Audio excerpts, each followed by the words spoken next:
Alright, hey everybody! Welcome to the Chiustream. So, hope everybody's doing great.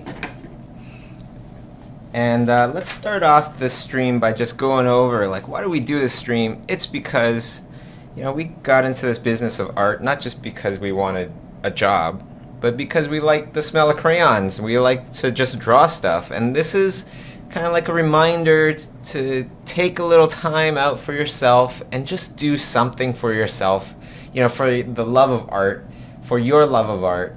And it's a great way to just kind of get together with everybody. I can see everybody in the chat right now. Just, hey everybody. It's just a great way for everybody to get together, and so that you can feel like you're not alone.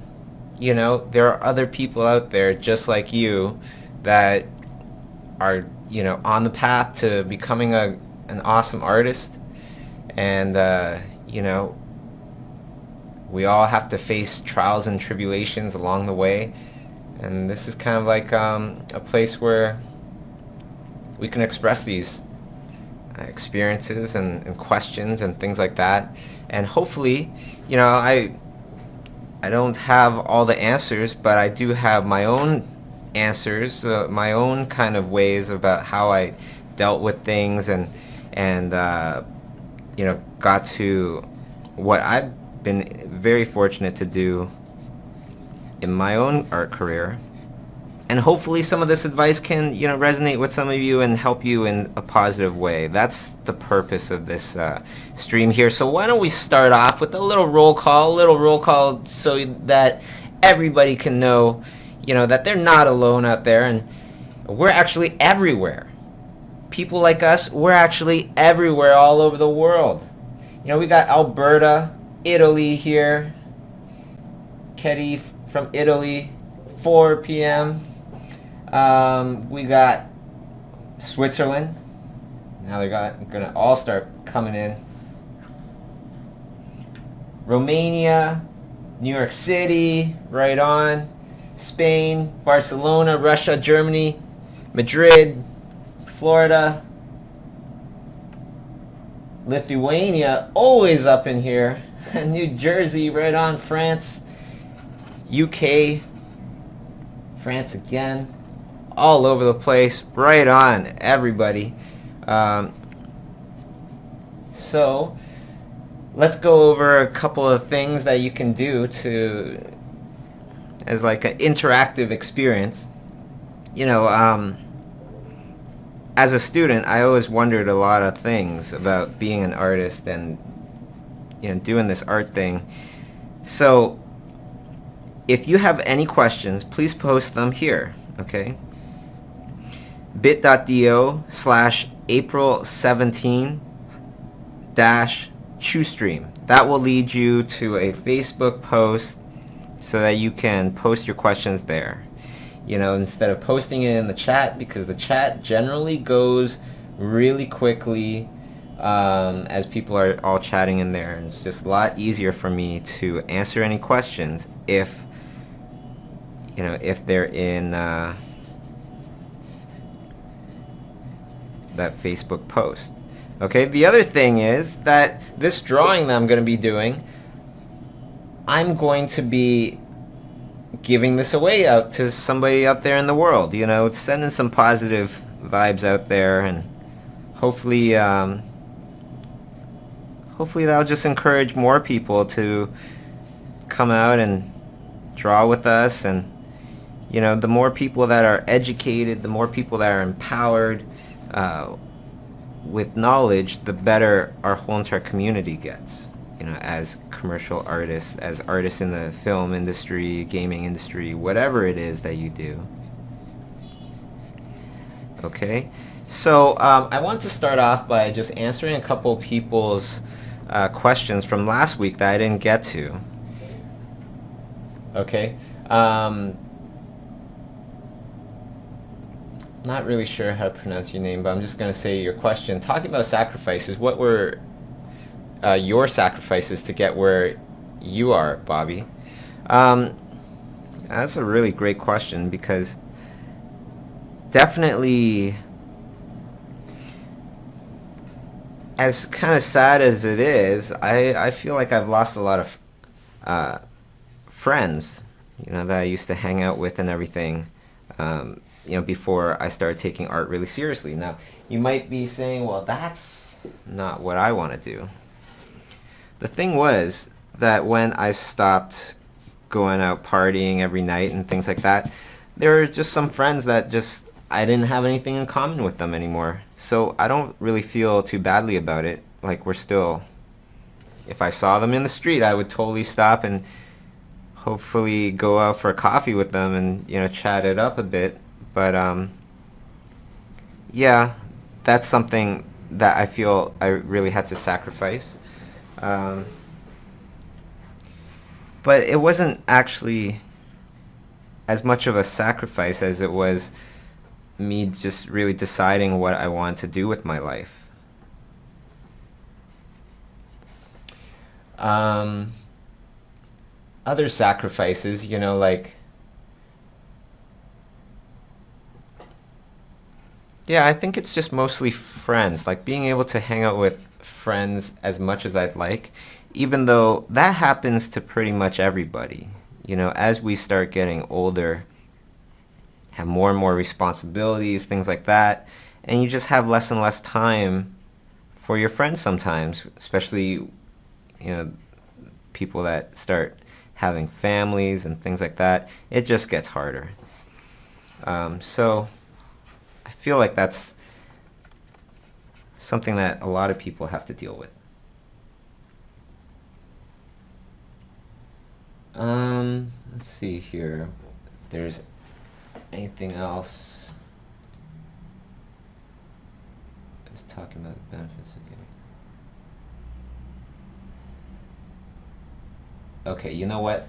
Let's go to the new post now, and I'll take a look at some of these questions here. Oh, okay. Great. So I can see that Lal Ann, you wrote the question again. Right on. So hopefully that answers your question.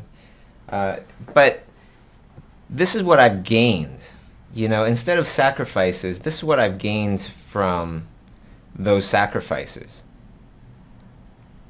I've been able to make friends, more friends, with so many more people out there because of those sacrifices. I've been able to, really get to know people from all over the world. Friends that, people that I can now call my friends from all over the world because of these sacrifices. Right? And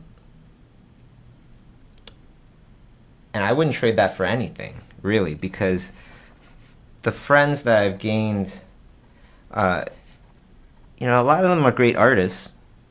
Some of them don't even do art. But that's not what it's about. Like, the best benefit that I found from just, doing my art and people liking my art is not the stuff that I've been able to do, but it's the friendships that you make along the way. It really changes you as a person. And especially when you start, getting to know people from all over the world, they all do things differently. They all value different things. And it expands you as a person, right? It, like, matures you as a person. Because now you have so many more options. You can see how all these other people do all sorts of other things. How they value a good meal with friends.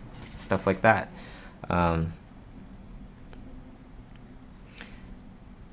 Other things that I've gained from it, living in Toronto, growing up in Toronto, did I ever think that I would ever be involved in a blockbuster movie? I remember lining up for Batman #1, Tim Burton directing it, lining up for a good, an hour and a half, 2 hours, something like that. You even got a free Batman t-shirt when you got to the front of the line. did I ever think as a little child back then that I would ever get to work on a movie, on a Tim Burton movie? You know, work with this person that I'm just only seeing on the screen? That by itself is like so worth, you know, the sacrifice, because it was a dream that I didn't even kind of dare to dream. Like many of you out there, you know, maybe in Lithuania or wherever you are, what if I told you, yeah, you're going to be working for Steven Spielberg in the future? You know, you're going to be meeting Guillermo del Toro in the future. It almost just puts a smirk on your face because you can't even really fathom that. You can't even really begin to believe that. And that's totally how I felt, right? And all these things that really that I've been super just blessed to be able to do. It's made my life so meaningful. You know, yeah, I missed out on clubbing and going to bars and stuff, but really, how much more meaningful do I feel now? Does my life feel now? Tremendously. You know, and a lot of this couldn't have even happened without my team, you know, the people that have supported me throughout the years. So big shout out to, you know, my brother Ben, Kay, T-Bear, and, you know, and the rest of the Imaginism crew that joined later, like my programmer genius Edmund out there, and Keith and Allison, all hyping it up to, you know, make schoolism and make my job a lot easier, allow me to be able to do even more cool stuff. You know, it feels like, I tell people, I used to be very kind of into video games. I would spend hours on end on video games, you know, until I started to discover the best game of all, which is life, you know, and what is going to get you to that next level. That's what I started to get, you know, really fascinated with. You know, you put a picture out there, all of a sudden you gain a couple experience points, you gain a couple followers, things like that. Before, I used to, you know, when I first started off, there's less of me, there's less people, there's less of the studio. So things that we wanted to do to help benefit the art community, like schoolism and all this stuff, we had less to work with because we were new. Right? So it's like in the beginning levels of this video game. And then as you go along, you meet somebody like Alex Wu or Steven Silver, and all of a sudden you got a little guild growing, right? And now you can go on bigger missions, tackling bigger monsters, getting bigger awards or rewards, right? And it becomes so much more fun. It becomes so much more interesting now that, you know, I've been kind of like on this game for a while. Now no longer do I have to fight creatures with a little wooden shield or something. Now I got Alex Wu as this big giant shield, and in my other hand I, you know, got Nathan Fawkes with a giant sword, you know, and like now I can battle much bigger missions, go to much further lands. Life is the coolest game of all. Because when you gain experience points, you really gain them. And they last, like you see the results throughout your whole life.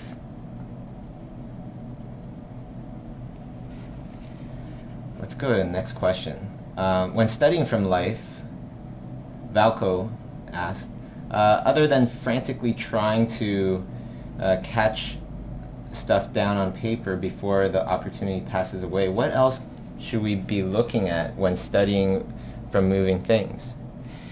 It's really all about visualizing, you know, the ability to look at something and visualize it in your mind's eye Um, but that takes, observation, and it takes knowledge. It takes knowledge of, you don't just draw a bag of oranges. You study what's in the bag, what is an orange, what are the components of an orange, and how does it all work. So if you're studying, like I studied monkeys in the zoo for a summer. I watched them, run around. They don't stop. They just keep going. And,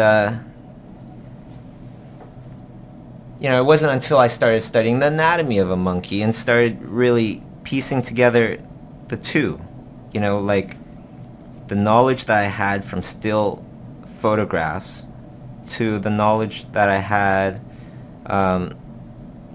with just watching them move around. Anatomy books really helped as well. Then you can start to understand what you're sketching. If you're sketching people, start studying anatomy of people, and then you start studying drapery, right? And then you go out there and you try to connect the dots. How does the drapery that I see in real life affect or relate to the stuff that I've been studying?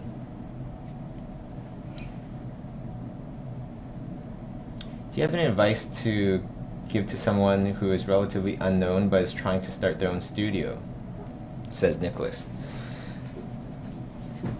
The first thing that I thought about when we were starting our own studio was that our art needed to be respected.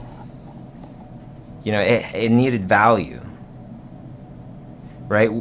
And then, of course, kind of going side by side with that, you need to be more known to have value, right? So you need to be known and you need to create value. So how do you do that? So for me, our goal was to really tough it out for a year, produce tons and tons of artwork when we have no jobs, producing tons and tons of our own art when we have no jobs, and kind of pile everything towards this one goal of going to Comic-Con and really blowing people away. So think about, where are you going to go to get that exposure? What kind of people hang out there? If that's the right place for you, then start to strategize about how you're going to make a big impression there, right? How are you going to be different?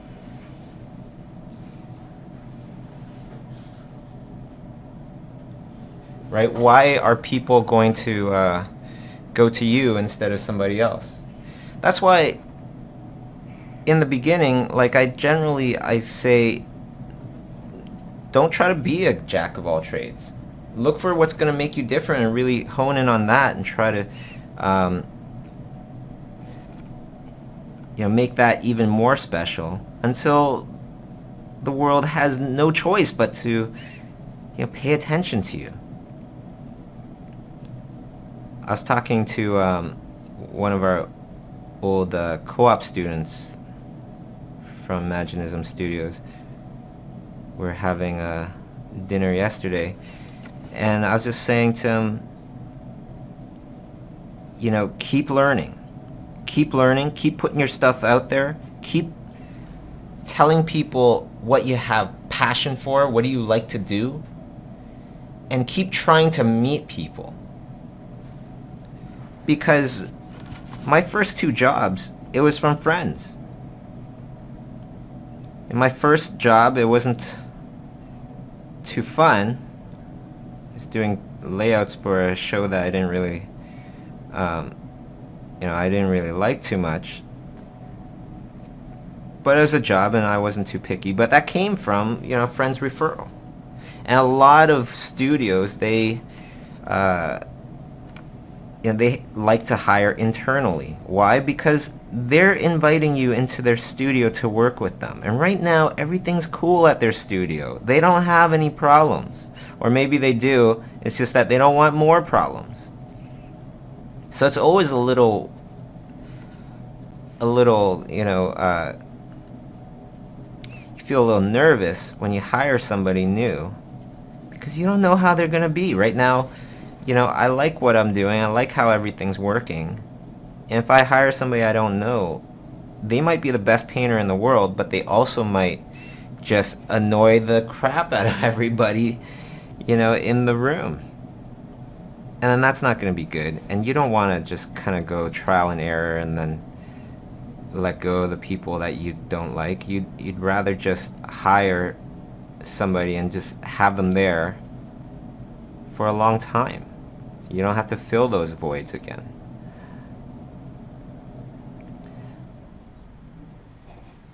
Okay. What is your process for setting goals and achieving them? Do you use a journal to aid you in this process? Really cool question, Louis.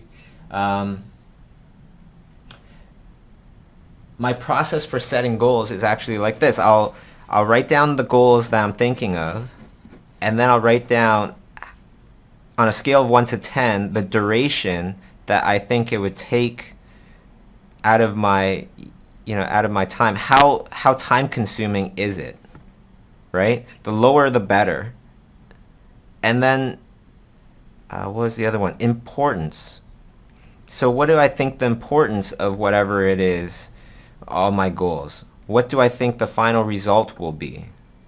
Right? And of course this needs to be really well thought out, both of these. Because sometimes what we think will not take a long time actually does take a long time. And then through both of these, it's not like adding them up or dividing by 2, that kind of thing.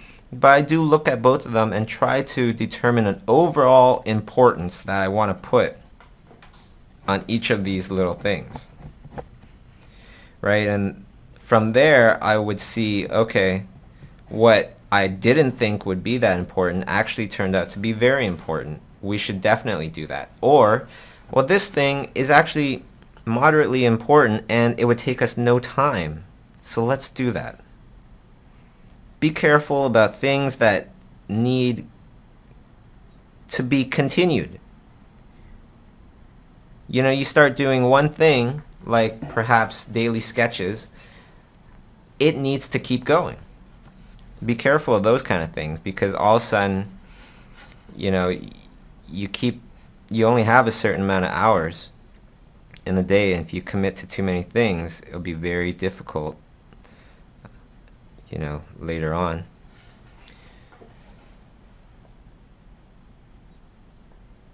Ioana, right on. Good to see you. So, what advice can you give to someone who is not in an art class, who tries to learn for himself? Well, Ioana, you've been taking the online class with me. Hopefully that's working. That's how I tell people like this. Brick and mortar schools are not that bad. I went to one and I really benefited from it. But anybody would agree that if you have discipline, then definitely go online, go towards books, towards DVDs or whatever it is, downloads, things like that for your knowledge. Try to find the knowledge from the people that are at the top of their game.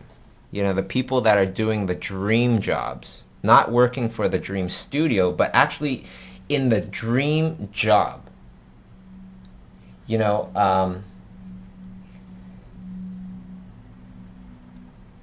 That's the best way to get those dream jobs.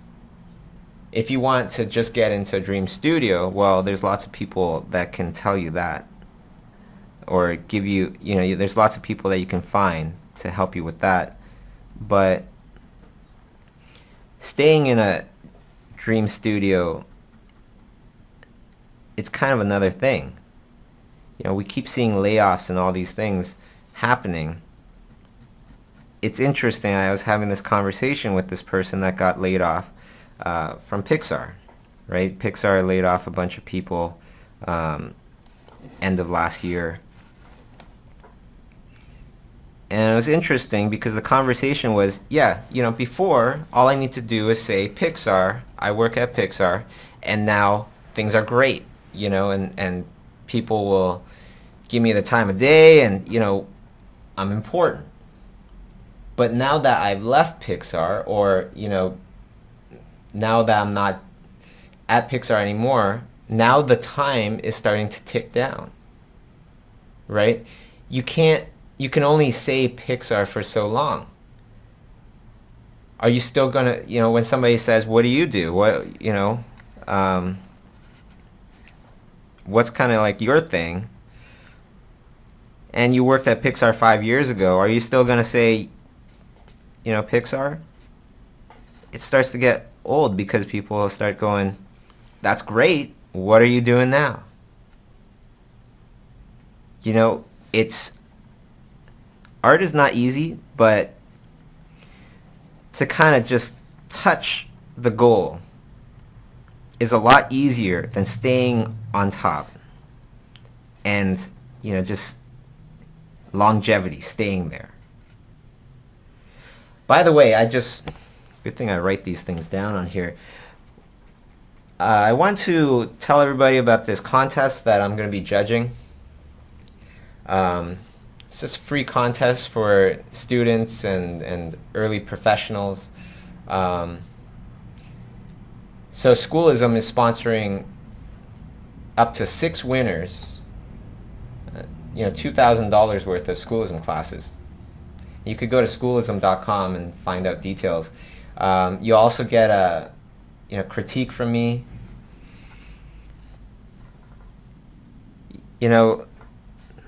It's funny because I know my buddy Steven Silver, he doesn't really like art contests too much. But that's how I got known, as many of you know. I got my first start from really, shining in art contests. Because I can't go down the street and just go and visit Nickelodeon. I can't go down the street and just go and visit Sony. I don't live there. And through art contests, it really helped to get me my first big gig.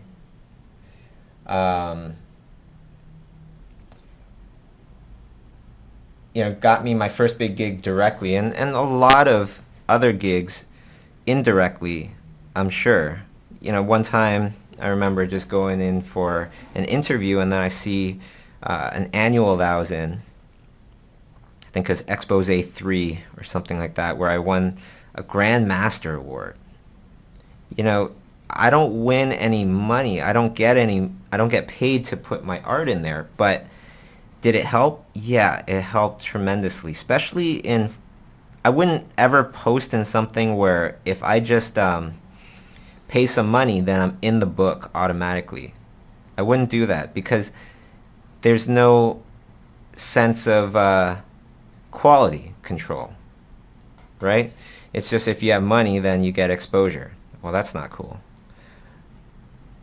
But if it's something where there's a judge and jury and these people are, well respected, then I would totally post in there. Because sometimes that's all you need. You need to get those kind of people to see your stuff, and you might not even win, but they might still end up, passing your name on to somebody else. You never know. And actually, through doing annuals, doing contests, just fun contests online or whatever, that's how I met Lorne Lanning, the creator of Oddworld. He's been one of my best buddies, super good friend and advisor for many years. So you never know.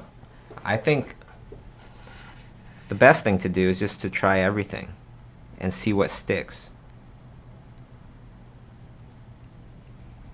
Even though I do see, Silver's point in don't let corporations take advantage of you. If they're just saying,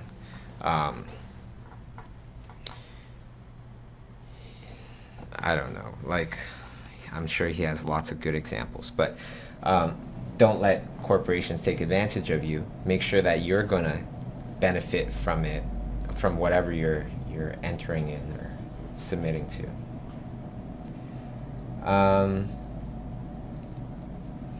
Okay, so Cindy, I guess. Do you go to museums often to find inspiration? Are you inspired by any classical artists when painting? I love going to museums. Kay and I, we go to museums all the time when we go and travel. Does it inspire me? Heck yes. But I think, one level of inspiration is just from the amazing art that I'm seeing. And another level of inspiration, comes from my mom, because my mom always wanted me to go to Europe. She wanted me to see the art there. She wanted me to see the museums there and, get cultured. But at those times, we couldn't afford it. So whenever I go to these museums now, I think about my mom. I think about, like, I'm going to these museums as much for her as it is for my own, because I want to. And it's just nice. It's nice to be able to know before, you couldn't do this, and now you can, because of art. Because art itself, has brought me to see so many of the super famous paintings that I only studied in school. It's wonderful.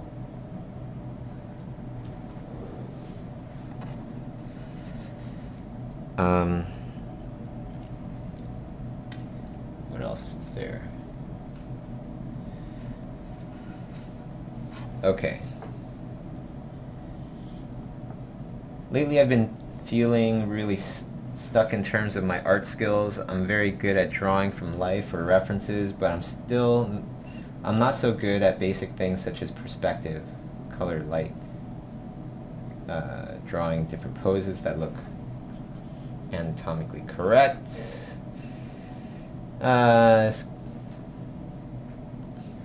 Pretty much advice, right?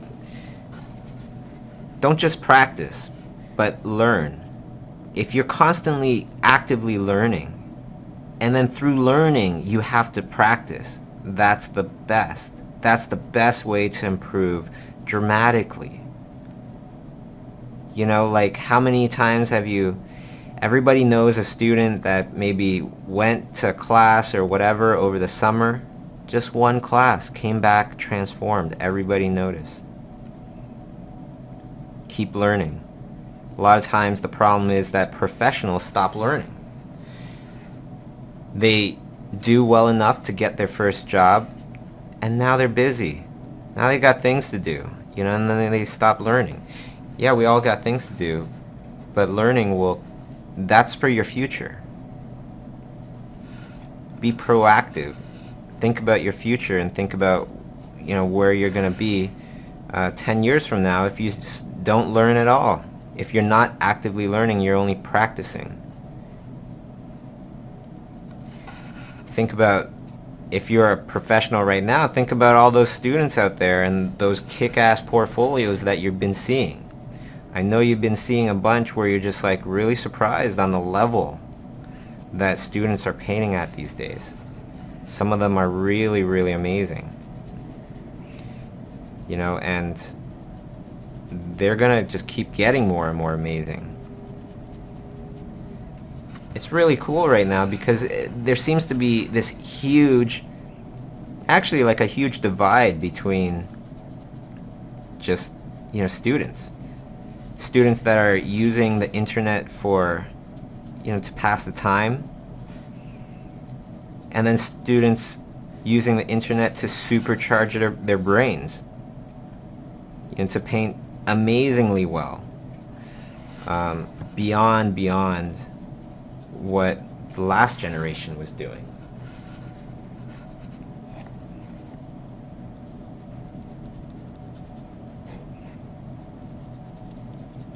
Okay, let's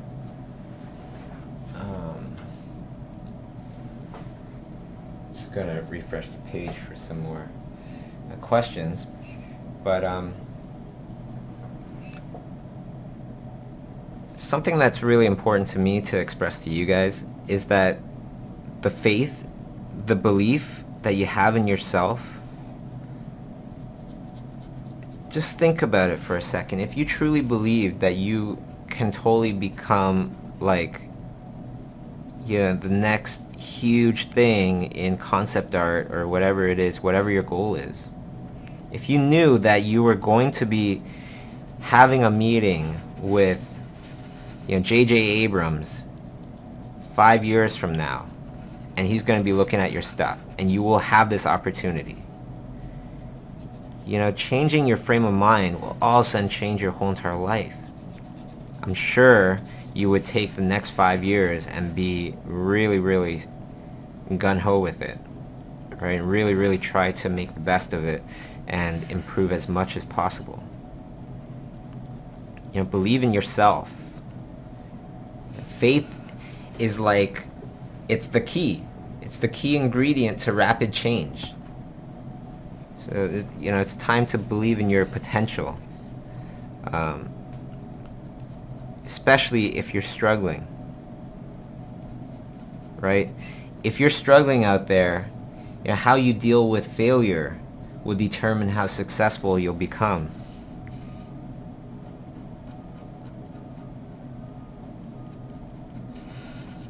I was saying to our old co-op student yesterday, I was saying, if you can take, he was saying that he sent out resumes, right? Got some responses, didn't really get a good, didn't get a job yet. I said, well, try coming back with a new portfolio and getting another, response. And he said, I tried that. I, submitted my portfolio twice. And second time I got a response. First time I didn't even get a response. I said, well, that's progress. That's really good. Even though the response was no thank you, we do things internally. Well, that's great because you got a response. You can't look at the answer. You got to look at what happened before and what happened this time. There's been an advancement. As crazy as that sounds, it's not bad. It's a good thing. Now you're getting a response. Well, great.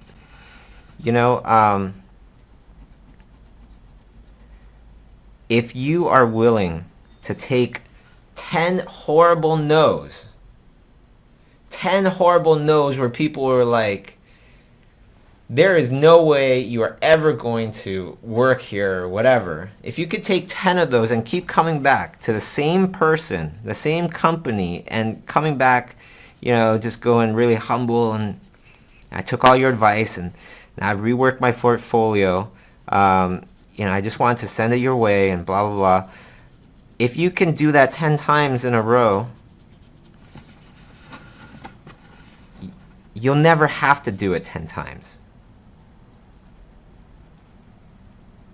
You might get up to 5, 6, 7. But if you can take that, 10 times in a row, you will be successful.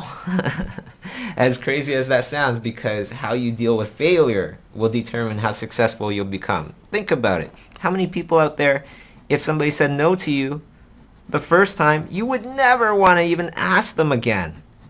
You would be like, man, I like that person, I like what they do, but screw that. I'm not going to, apply again. That's most of us. And then the other part, the amount of people that would actually ask again, how many people would ask a third time? Just a tiny little fraction. A tiny, tiny little fraction out of the people that would ask just twice. Right? And then how many people out of those people would ask a fourth time, and fifth time, and sixth time, and so on and so forth?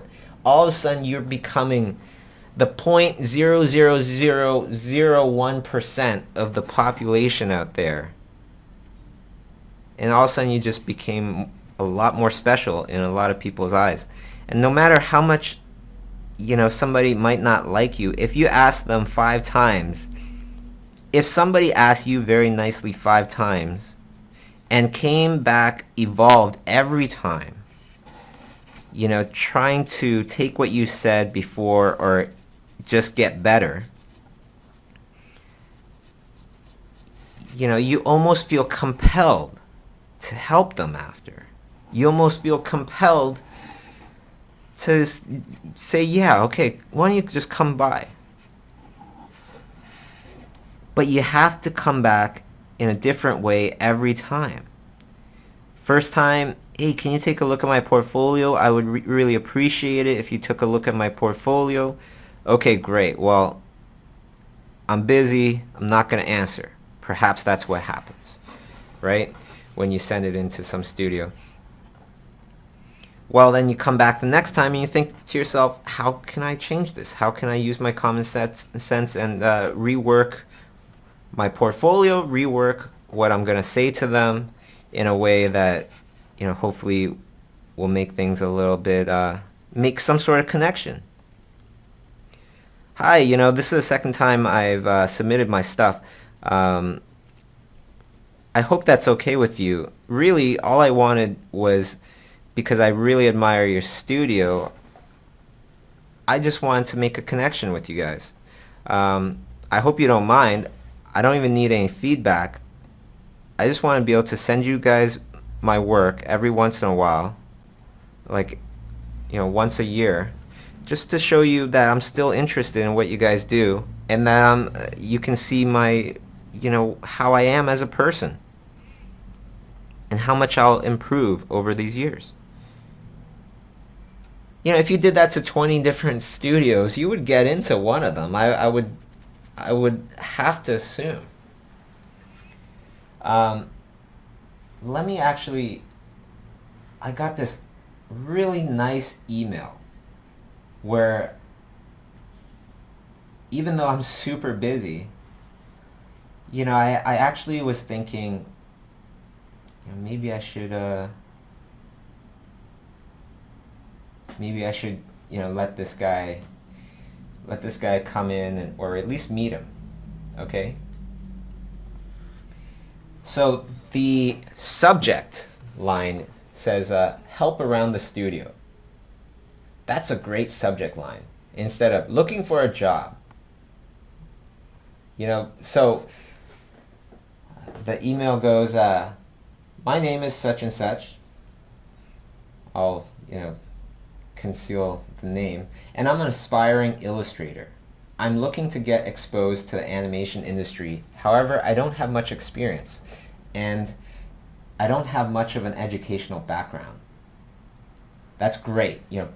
Very honest, keeps it real. Puts his disadvantages straight up front, and then starts to explain, why that's really not a disadvantage. I am, however, extremely eager to learn, and I'm willing to do whatever it takes to get exposed to the animation industry. He's not looking for money. He's just looking to be exposed to this industry, to learn a bit more about it. I wanted to ask if there's any work I can do around your studio, perhaps running errands or helping out wherever needed. I don't have much of a portfolio, just a couple sketchbooks full of doodles and incomplete work, but I do believe I have potential as an artist. At the moment, I cannot afford to attend a full-time post-secondary educational program, though in May I will be taking life drawing classes at such and such college. Which I believe will help to hone my skills as an artist. I realize there are hundreds of artists much more qualified than I am. But if you're willing to give me a chance, I would really appreciate it. I'm extremely passionate about drawing, and there's nothing else that I can see myself doing as a career. Furthermore, if there's any advice you could give me on getting my foot in the door of the industry, that would be much appreciated. Thank you for your time and consideration. I hope to hear from you soon. Sincerely, John Doe. right? What a great email. A lot of times, because maybe we're students at first, or we don't have that experience, it's hard to see it from the studio owner's point of view. Just because one of the key things here is, like, just because he said that he's looking to get exposed to the industry, to the studios, and that he's not asking for money, that doesn't mean that can't end up coming around in the end. Just because you're saying you're just looking to help around the studio, doesn't mean that you can't ask for that later. But if you ask for it first, well, you're asking somebody that doesn't even know you, doesn't know how you are, and this person doesn't even have a portfolio, but I want to bring him in. I want to talk to him. So I want to share that with you guys, as I get a lot of emails, but that's one of the very few where it was that good that I was thinking, you know what? I might actually call this person.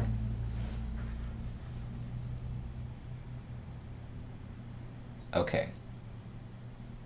Let's go to the next question here.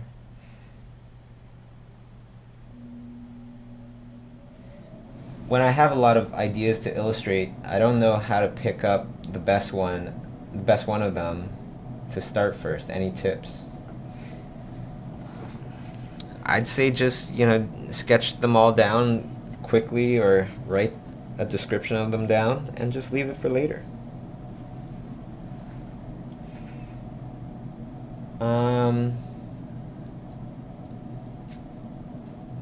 Yeah, I just wanted to mention another thing, is that that person's email didn't even hide the fact that he has no post-secondary education. He's not, he hasn't gone to university or college.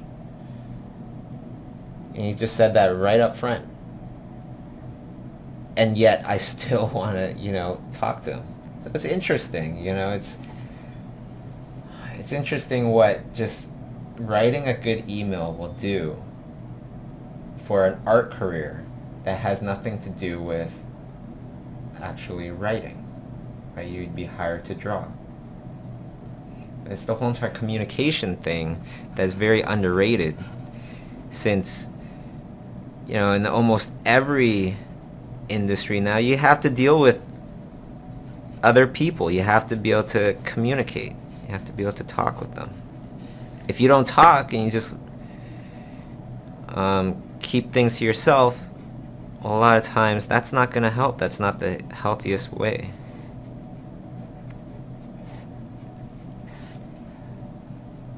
Okay. Let's go to the next question here.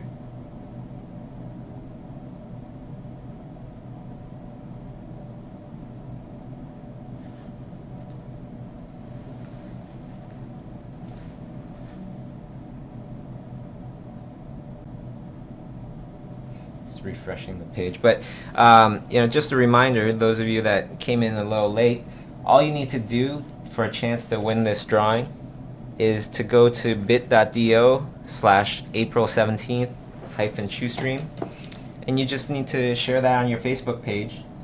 It's a Facebook post, about this stream, and I'm gonna pick somebody randomly, or you can retweet my last tweet on Twitter, and I'll be picking somebody to send this drawing out to. Last week it was to Latvia. I'm sending these drawings all over the place. It's awesome. It's been super fun, and you're not limited by where you live. If you have a mailing address, we will try to send this out to you. Okay.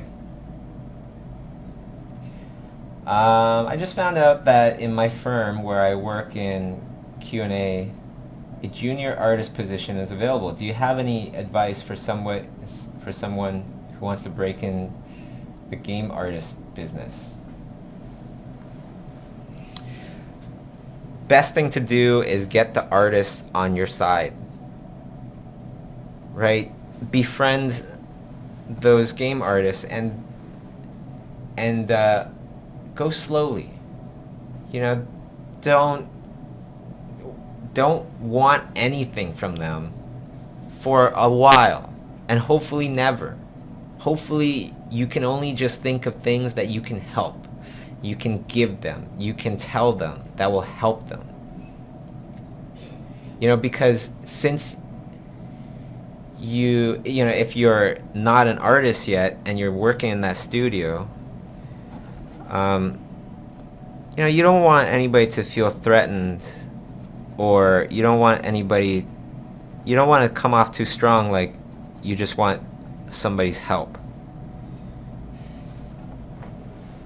Right? Get to know them. Really just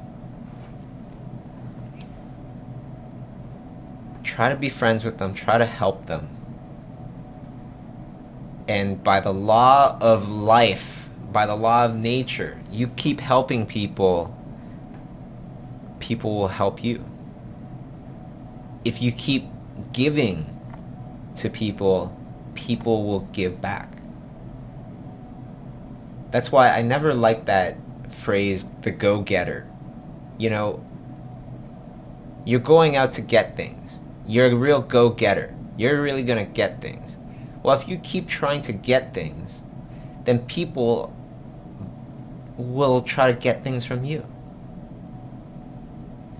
You know, if you kind of think about the balance of life and put positive vibes out there, get positive vibes back, you know, you keep trying to get things, you're very focused on obtaining your goals, and other people would be very focused on obtaining things from you, getting things from you, or you wouldn't ever receive anything because you're just trying to get things all the time.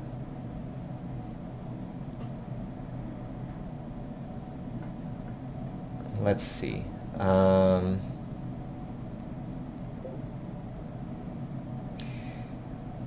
Maggie asks, I started studying animation, but I'm not sure if this is what I want to do. I love art though. I love to draw. How did you find out what you wanted to do for a living? What direction did you take? That was really difficult for me. You know, I didn't know because I was still kind of new to everything. I didn't know if I wanted to animate. I didn't know if I'd be good at it. Right? I didn't know if I wanted to storyboard because that was new to me as well. All these things were new. And so what I did was I just wrote down everything that I knew I didn't want to do. When it came down to it as well, like, use the chart. You know, put down all the things that you perhaps are thinking of doing. Animation, concept art, painting, painting backgrounds or whatever. Put them all down and then grade them from 1 to 10 about how time consuming will it be to become really great at that. And then you could put down the importance of that thing, and that can be heavily determined by your love of it, because your passion for what you want to do is what's going to really carry you all throughout your life. Okay, so put down how passionate are you about that thing. How much would you not mind doing that for the rest of your life or for a good part of your life. Put in the time to get really good at it. And then at the end, you kind of judge the bunch, and then you put down your overall importance of learning or to go towards each one of those different careers. And it's not some mathematical thing where you go, okay, yeah, 9 over here, 5 over here, 5 plus 9, 14 divided by 2, final grade is a 7. if you feel like something's going to take you a long time, but you just love it so much, and you just freaking, you would, give your left leg for that, whatever it is, then I would say go for that. Because you can attain just about anything you can think of as long as you're willing to make the sacrifices to be able to get to that level. A really great question. The other thing to keep in mind is that that's not something that you have to do for the rest of your life. Not at all. I actually got an email just yesterday from a good friend of mine, an animator at DreamWorks, and he said that he's not going to be at Comic-Con this year because he's been doing this band. He has a band, and they're putting out their first song, as their first album, and all this stuff. And now he's totally changing the direction, his career. And a lot of us working at DreamWorks as an animator, as animators, that could be your top #1 dream.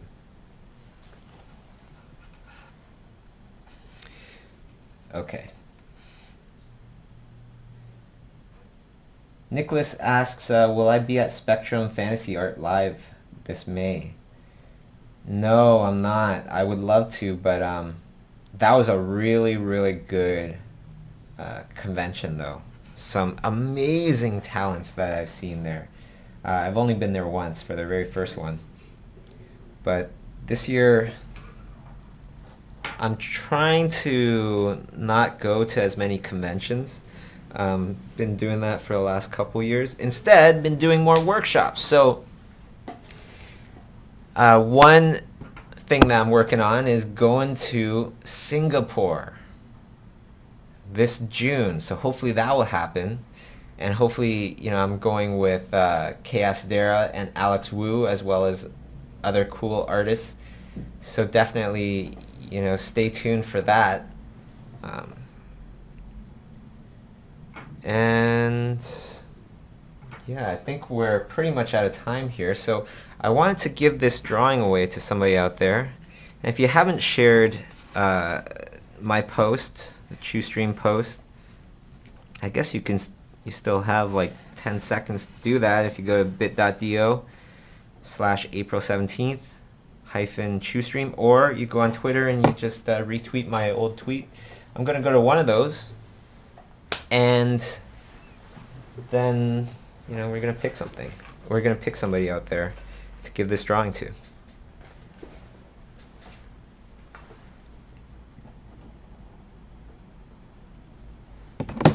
Yeah, I could see Mika Madden, my buddy from Italy, on there talking about Shren. Shren's one of the old workshop students, in-house workshop students that we have. We have like 4 in-house workshop students at a time. Stays in the Imaginism house and everything, and it's non-stop art for 30 days, and there's only 4 of you, taught by my brother from another mother, Thierry LaFontaine. And as well, I Skype with everybody, just the 4 of you. It's very intimate. It's very, very intense, personal, inspirational, and awesome. Yeah, and she was one of our wonderful people that we were very honored to have come through and stay with us. So we're going to, first, I think best way to do it is just with a coin to determine, if I look on Twitter, if I look on Facebook, to give this drawing out to. Okay, heads, I was going to say Facebook, so it's heads. Or maybe I should just call it, just be fair, right? Heads is Facebook. Alright. Tails is Twitter. Okay, so I guess it's Twitter. I'm going to look on Twitter right now. And I'm going to look for my retweets.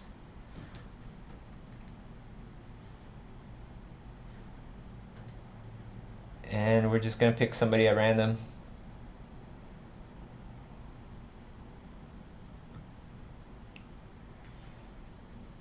Tam, Art of Tam. Okay, so Tam, Art of Tam, I'm going to be looking for you. And you're going to get this creature in the mail. Okay, so if your Twitter handle is Art of Tam, you just won a drawing that I just did, here on the stream. So congratulations to Tam, and thank you to everybody that again showed up. Keep showing up every week, every Thursday, 10 a.m. Pacific time, or Eastern time, 7 a.m. Pacific time. We're doing this again next week, so I hope you guys come back. Hope you guys enjoyed your time with me. I know I definitely enjoyed just seeing all the wonderful familiar faces and new faces in the chat and everything. Been reading along as much as I can, so it's been great. Thank you to everybody that showed up, especially my longtime friends that I haven't seen for a while, and the in-house workshop students. Thanks everybody, and I'll see you guys next week.